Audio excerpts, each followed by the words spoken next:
नमस्कार, आदाब, सत श्री अकाल मित्रों।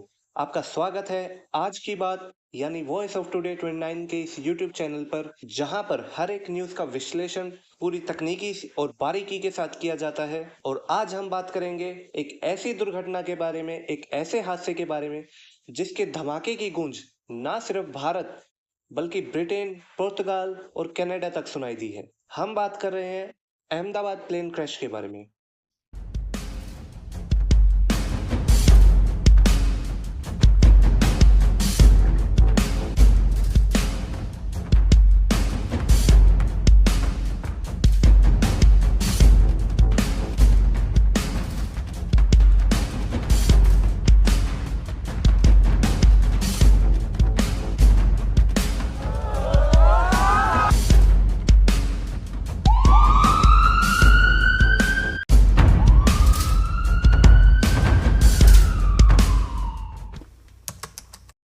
एयर इंडिया फ्लाइट AI-171 जो अहमदाबाद से लंदन जा रही थी, टेक ऑफ के कुछ ही मिनट बाद क्रैश हो गई, जिसमें 265 लोगों की जान चली गई और सिर्फ एक व्यक्ति ही जिंदा बच पाया।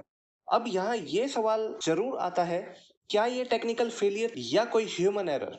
आइए समझते हैं और जानते हैं इस दुर्घटना के बारे में कि कैसे ये हुई और इसमें क्या क्या डेवलपमेंट हुई है अभी तक। 12 जून 2025 का दिन था और समय था दोपहर के 1:39।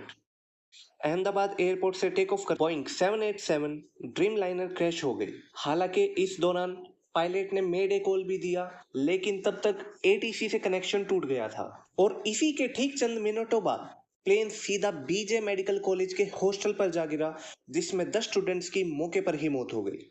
मरने वालों में 241 पैसेंजर थे और 12 क्रू ऑन बोर्ड थे, जिसमें से बड़ी खुशकिस्मती से सिर्फ एक व्यक्ति जिंदा बच पाया, जिसका नाम था रमेश विश्वास कुमार। हालांकि ये भी जैसे तैसे ही बच पाए हैं, क्योंकि इनके इंटरव्यू में हमने सुना है कि परिस्थितियां काफी विषम हो गई थी और इन्हें जैसे ही मौका मिला ये प्लेन से बाहर कूद गए और उसी के चंद सेकंडों बाद एक जोरदार धमाका हुआ, जिसमें 241 पैसेंजर और 12 क्रू मेंबर्स मारे गए। विमान में यूं तो बहुत से लोग थे, जिनमें से 169 भारतीय थे, 53 ब्रिटिश नागरिक थे, एक कनाडा के नागरिक थे और 7 पोर्तुगीज थे। और इसमें बहुत ही जानी मानी शख्सियत गुजरात के भूतपूर्व मुख्यमंत्री श्री विजय रूपानी जी भी थे और इस हादसे में उनकी भी मौके पर ही दुखद मौत हो गई। मृतकों में कैप्टन सुमित सभरवाल भी थे, जिन्हें 8,200 घंटों का फ्लाइंग एक्सपीरियंस था, जो कि काफी एक्सपीरियंस्ड पायलट थे।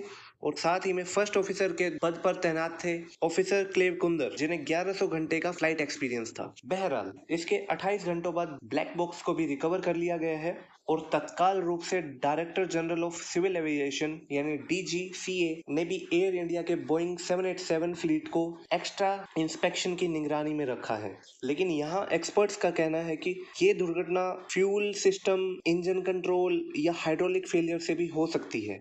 हालांकि बाद में रेस्क्यू ऑपरेशन भी चलाया गया, जिसमें 612 फायर सर्विस पर्सनल और 250 आर्मी के जवान, NDRF, SDRF टीम्स भी मौके पर ही पहुंची और रेस्क्यू मिशन को अंजाम दिया। बॉडी आइडेंटिफाई करने के लिए DNA टेस्ट भी किया जा रहा है और इसमें PM मोदी ने भी अपनी सरकार की तरफ से हर संभव मदद का वादा किया है नागरिकों को।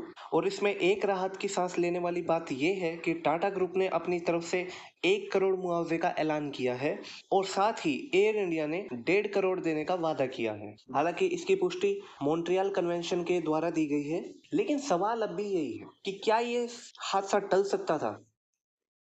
क्या उन सभी लोगों की जान बच सकती थी?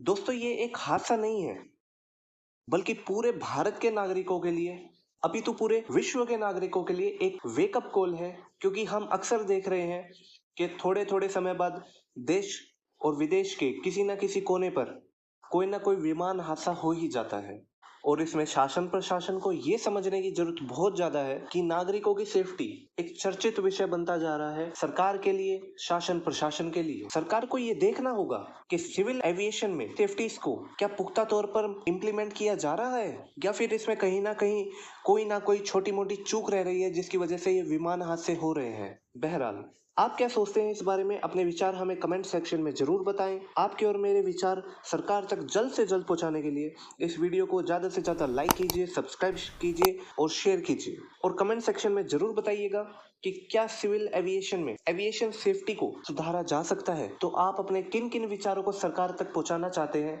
कमेंट सेक्शन में हमें जरूर बताइएगा।